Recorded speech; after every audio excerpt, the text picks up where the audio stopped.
My family ignored me my entire life because of my heart condition. But when I survived a pregnancy that almost killed me, my sister demanded I risk my life as her surrogate. And what I did left them speechless. I'm 31 years old. I work in real estate, and I need to get this off my chest because I've been carrying this shit my whole life, and I finally reached the point where I said enough. The thing is, I was always the unfavorite child, you know? The one nobody talks about at family gatherings, the one who appears in photos but like in the background while everyone smiles around my sister. And look, it's not that I'm exaggerating or being dramatic. This was literally my entire life, for as long as I can remember. I was born with a heart condition, nothing super serious, but not something they could ignore either.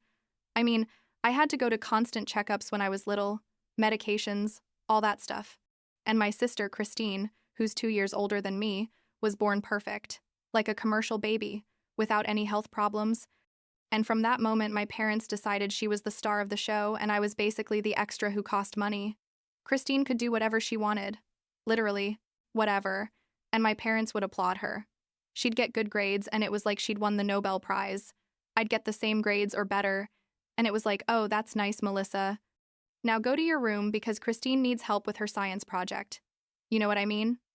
The favoritism was that blatant. The worst part was when I got sick or had to go to the doctor. My parents acted like I was a huge burden, like I had chosen to be born with heart problems just to bother them. I remember perfectly this one time when I was like 10 years old and I passed out at school. And when they took me to the hospital, my mom was there in the waiting room complaining on the phone to someone about how this was going to ruin the weekend plans because Christine had a piano recital. I was there connected to a bunch of wires and machines, and my mom was more worried about my sister's fucking recital. That tells you everything you need to know about my childhood, basically. The only reason I survived, both literally and figuratively, was my grandparents. My paternal grandparents, my dad's parents. They actually loved me. I don't know if they realized how my parents treated me or they just saw that I needed help, but they paid all my medical bills. All of them. Every checkup, every medication, every visit to the cardiologist. My parents never put a penny out of their pocket for my health. Everything came from my grandparents. And when it was time to go to college, again it was them who paid my full tuition. I told them I wanted to study far away, like 6 hours away, and my grandmother just hugged me and told me, "Do it, Mija. Live your life." I think she knew I needed to get out of there. Christine, obviously, went to the local university, lived at home with my parents, had her room decorated like a hotel suite, 0 responsibilities, everything paid for. I left with a suitcase and my grandparents' support and basically built my life from scratch. And it was the best thing I could have done. Honestly. Away from them, I could breathe. I could be myself. I could stop feeling like the defective daughter who ruined everything. I studied, worked part-time, made real friends, and in my second year I met Andrew. Andrew is, I don't know how to explain it without sounding cheesy, but he's the best person I know. When I told him about my family and my heart condition and all the drama from my childhood, he didn't treat me like I was fragile or broken. He just listened and told me that didn't define who I was. We started dating, fell in love, all that beautiful story, and when I graduated, he proposed. I said yes without thinking twice, because with him I felt like I'd never felt with my family, like safe and valued and truly loved. I told my parents about the wedding like 6 months in advance. My mom's response was literally, "Oh, that's nice, Melissa. We hope it's not too expensive because Christine is thinking about taking a trip to Europe and we need to help her with expenses." She didn't even ask the date, or where it was going to be, nothing. My dad didn't even respond to my message, just liked it on Facebook like 2 weeks later. Christine sent me a text saying, "Congrats?" I guess. That was it. My grandparents, on the other hand, were super excited. My grandmother cried when I told her and helped me plan everything, picked out her dress, went with me to try on wedding dresses, was more of a mother to me in those months than my own mom had been my entire life. The wedding day was perfect. Well, almost perfect. My parents and Christine didn't come. They said they had other commitments. Christine said she had an important job interview she couldn't reschedule, and my parents basically said that if Christine wasn't going, they weren't either. I'm not going to lie. It hurt. Of course it hurt, but it was also kind of liberating in a way because I didn't have to worry about them ruining the day with their attitudes. My grandparents were there. Andrew's friends became my family that day, and it was beautiful. I married the love of my life, surrounded by people who actually loved me, and that was what mattered. After we got married, Andrew and I settled in the city where we'd studied. I got a good job in real estate, he worked in tech, we had a small but comfortable apartment, and we were happy. Super happy. And then I got pregnant. It wasn't planned, but it wasn't not planned either. Like we were open to the idea but weren't actively looking for it. And when I saw the positive test, I felt this mix of excitement and absolute terror, because I knew that with my heart condition, the pregnancy was going to be complicated. I went to see my cardiologist like 3 days after finding out, and he was super honest with me.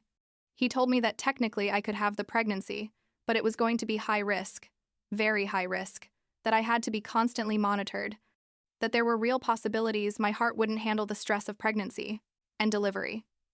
He told me that if I decided to continue, I had to be prepared for serious complications, and that definitely this would have to be my only pregnancy, that I couldn't risk it again after this. Andrew was there with me at the appointment, and when the doctor finished talking, he took my hand and told me, "It's your decision. I support you in whatever you decide." I decided to go ahead with the pregnancy. It was the hardest and scariest decision of my life, but I also felt it was the right thing to do. The 9 months were hell. I'm not going to sugarcoat it. I was on almost complete bed rest the last 4 months. Had to leave work. Spent more time at the hospital than at home. There were moments when doctors thought I wasn't going to make it.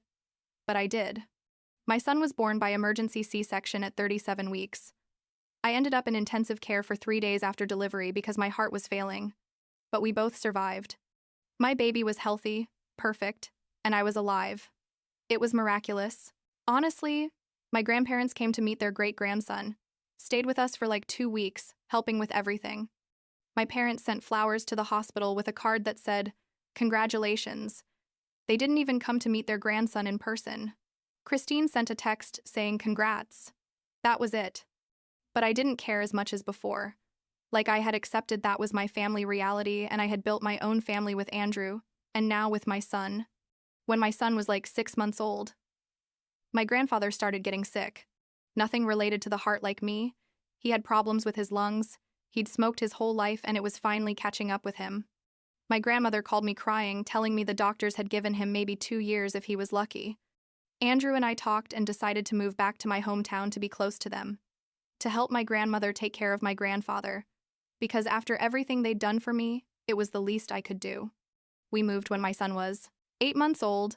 I got a job at a local real estate agency.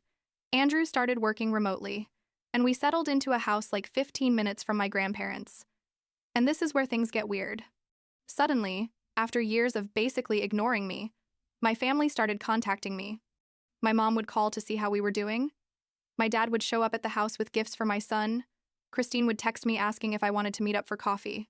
It was so fake it hurt. But part of me, that stupid part that still wanted my parents' approval after everything, decided to give them a chance. I thought maybe they'd matured. Maybe they were trying to make up for the years of shit. I don't know. I wanted to believe people could change. This went on for like 3 months. Them acting like the perfect family, inviting us to dinners, asking about my life, being nice to Andrew. My son turned 1 and they threw a party, like with decorations and cake and everything. And I was there thinking, wow, maybe they really are changing. Maybe I finally have the family I always wanted. How naive I was. Seriously. The bomb dropped at a family dinner like 2 weeks after the birthday party. We were all there. My parents, Christine, Andrew, and me. My son in his high chair, eating little pieces of bread. Everything super normal. We finished dinner and my mom brought out dessert, and when we were eating, Christine pulls out this fancy white envelope and passes it to me across the table. She tells me open it. With this smile that I now recognize as completely manipulative, but at the time I thought was genuine excitement. I open the envelope and inside there's a handmade card, like one of those expensive store ones with pretty designs. And when I open it, it says something like, "Dear sister, we've been thinking about this a lot, and we'd love for you to consider this incredible opportunity to help your family." And inside the card was a stock photo of a baby. You know, those generic baby photos that come in frames when you buy them, and underneath it said, "Will you be our surrogate?" I froze. I literally couldn't process what I was seeing. I looked at Christine and she was still smiling, looked at my parents and they were smiling too, like they'd just given me the best gift in the world. And the first thing I thought was, this has to be a joke. Like any moment they're going to say, just kidding, Melissa. But nobody said anything. They just stared at me, waiting for my answer. Christine started talking, told me she and her husband had been trying to have a baby for years, that they'd done fertility treatments, that nothing worked, that doctors told them she couldn't carry a pregnancy to term. She said that when she saw how well I'd handled my pregnancy despite my heart condition, she knew I was the perfect person to help her. My mom added that it would be so beautiful for me to do this for my sister, that it would show I really cared about family, that it would be my way of giving back for everything Christine had done for me over the years. Everything Christine had done for me? Seriously? Christine hadn't done jack shit for me my entire life. On the contrary, she'd been an active part of my misery my whole childhood. But I stayed there silent because I was in total shock, and they interpreted my silence as me considering it. My dad started talking about financial arrangements, that obviously they'd pay me for my time, that they'd cover all medical expenses, that it would be a win-win situation for everyone. Andrew was the one who finally spoke. He said, "Wait a minute. With all due respect, are you guys serious?" And my mom looked at him all offended and said, "Of course, we're serious. This is a serious request for a serious situation." Andrew looked at me and I saw in his eyes that he was as furious as he was confused. And he asked me, "Melissa, do you want to answer or should I?" And that's when I found my voice. I told them no, straight up no. I explained that my cardiologist had told me specifically that I couldn't get pregnant again, that my previous pregnancy almost killed me, that I spent days in intensive care, that my heart was still recovering, and that another pregnancy could literally kill me. I thought that would be enough. Like, it's a valid medical reason. Nobody can argue with that. But oh surprise, they could argue with that. Christine started crying, called me selfish, said I already had my baby and now I was denying her the opportunity to be a mother. My mom said I was being dramatic about my heart thing, that if I'd survived one pregnancy, I could survive another, that doctors always exaggerate risks. My dad said that after everything the family had done for me, this was the least I could do, that it was my responsibility as a sister to help Christine. And that's where I completely lost my patience.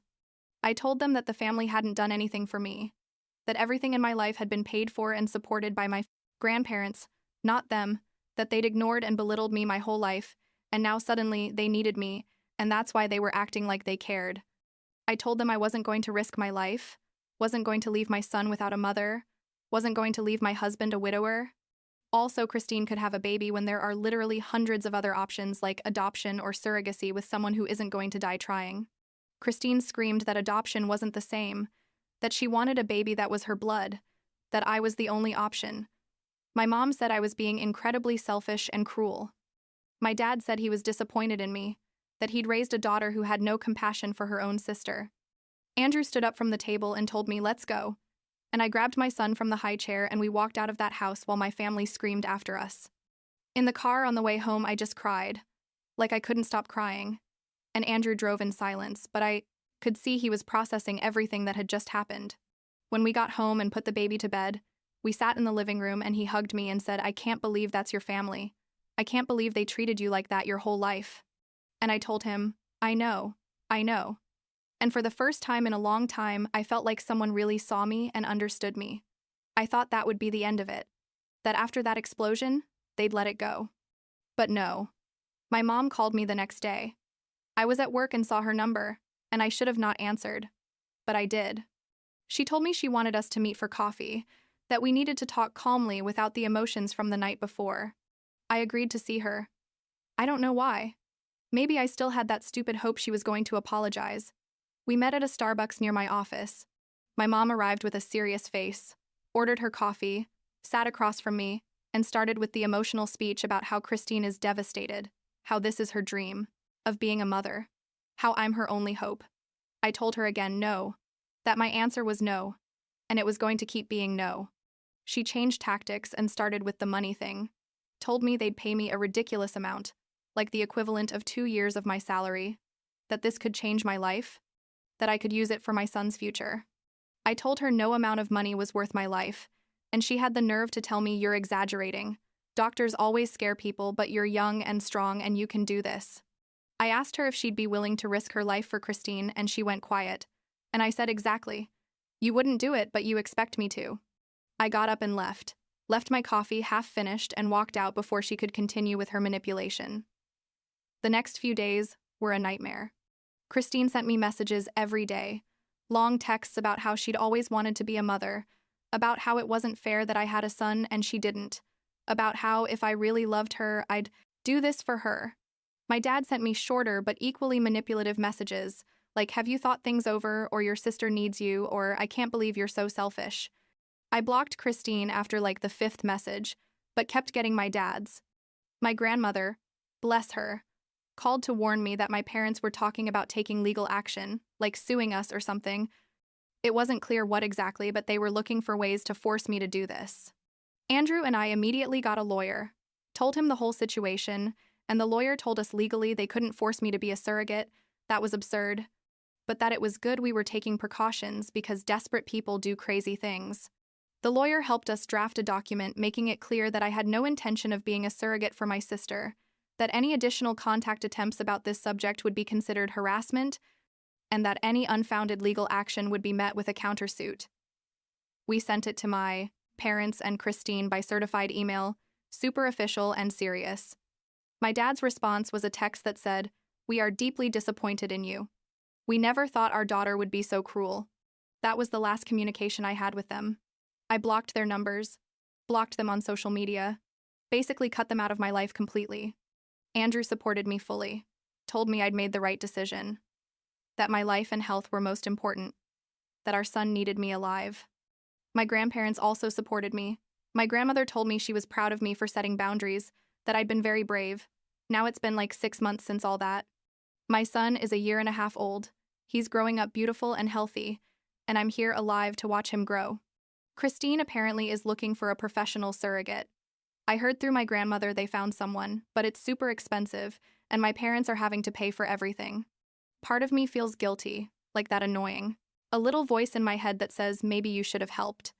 But then I remember they literally asked me to risk my life, to possibly leave my son without a mother, and the guilt goes away. The truth is, I don't miss them. I thought I would miss them. Thought I'd feel this huge emptiness from not having my parents and sister in my life, but the reality is I never really had them, you know?